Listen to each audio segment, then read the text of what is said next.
பிச்சாவரம் காடு தமிழ்நாட்டின் சிதம்பரம் அருகே அமைந்துள்ளது.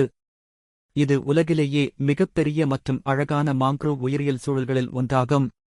சுமார் 1100 ஹெக்டேர்களில் பரவி நெருக்கமான நீர்வழிகள் மற்றும் அடர்ந்த பசுமையால் ஆன இயற்கை அதிசயமாக இருக்கிறது. வெள்ளாறு மற்றும் கொளெரோன் ஆறுகளுக்கு இடையில் அமைந்துள்ள இக்காடு சுமார் 4000 நீர்வழிகளைக் கொண்ட இயற்கை கோபுரமாக இருந்து மாங்க்ரோவ் மரங்களின் வேர்களுக்கிடையே ஓடும் நீர்ப்பாதைகளைக் கொண்டுள்ளது. மரக்கிளைகளில் ஓடும் சூரிய ஒளி நீர்மேல் அழகான நிழல்களை உருவாக்குகிறது.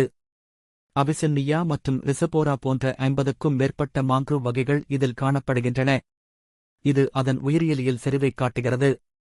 குறிப்பாக நவம்பர் முதல் பிப்ரவரி வரை ஸ்வூன்புல் கெரான் எக்ரிட் கிங்பிசர் போன்ற 200க்கும் மேற்பட்ட பறவைகள் இங்கு காணப்படுகின்றன. மீன்கள், இறால்கள், நண்டுகள் மற்றும் சில சமயங்களில் நீர்நாய்கள் இங்கு வாழ்கின்றன. 2004ஆம் ஆண்டு சுனாமியின் போது கடலோரங்களைப் பாதுகாத்தது போலவே இந்த மாங்க்ரோவ் காடு இயற்கையான பாதுகாப்பு கவசமாக செயல்படுகிறது.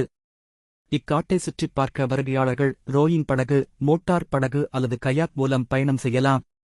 உள்ளூர் படகோட்டிகள் இப்பயணத்தில் தங்களது வாழ்க்கைக் கதைகளையும் காட்டின் ரகசியங்களையும் பகிர்வதால் அது சிறப்பான அனுபவமாக அமைகிறது. சில நீர்வழிகள் அடர்ந்த கிளைகளால் சூழப்பட்டிருப்பதால் துருவிப்போவது போல் தோன்றும். காட்டின் ஒலி, பறவைகளின் குரல்கள் மற்றும் வேர்களின் தொலைதூரக் காட்சிகள் புகைப்படக் கலைஞர்களை கவர்கின்றன. காலை நேரமே வருகைக்கு சிறந்தது. அதிக வெப்பமுள்ள மதியம் தவிர்க்கப்படுவது நல்லது. பலர் சிதம்பரம் நடராஜர் கோவிலுக்குச் செல்லும் பயணத்துடன் இதையும் இணைத்து ஆன்மீகம் மற்றும் இயற்கையை ஒரே பயணத்தில் அனுபவிக்கிறார்கள். பூம்புகார் கடற்கரை மற்றும் வைத்தீஸ்வரன் கோவில் போன்ற சுற்றியுள்ள இடங்களும் இதற்கருகில் உள்ளன. ரோயிங் மற்றும் மோட்டார் படகு பயணங்கள் குறைந்த விலையில் கிடைக்கும் என்பதால் பலரும் இங்கு வருகிறார்கள்.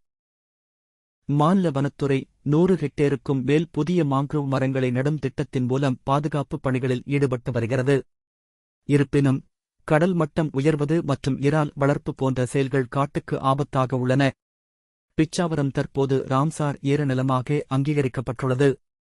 இது அதன் உலகளாவிய முக்கியத்துவத்தையும் பாதுகாப்பு தேவையையும் எடுத்துக்காட்டுகிறது.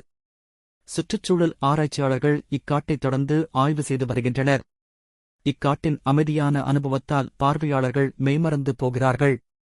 பிச்சாவரம் காட்டின் ஒவ்வொரு நீர்த்துளியும் ஒரு கதையைச் சொல்கிறது. இது இயற்கையின் அதிசயத்தையும் நம்மால் அதை பாதுகாக்க வேண்டிய கடமையையும் நினைவூட்டுகிறது. உங்களுக்கு இந்த தகவல் பிடித்திருந்தால் இந்த காணொளியை லைக் செய்து ஷேர் செய்யவும். மேலும் ஏதேனும் கேள்விகள் இருந்தால் கமெண்ட் பாக்ஸில் கமெண்ட் செய்யவும். இதைப்பற்றி நீங்கள் என்ன நினைக்கிறீர்கள் என்பதையும் கமெண்டில் தெரிவிக்கவும். நன்றி.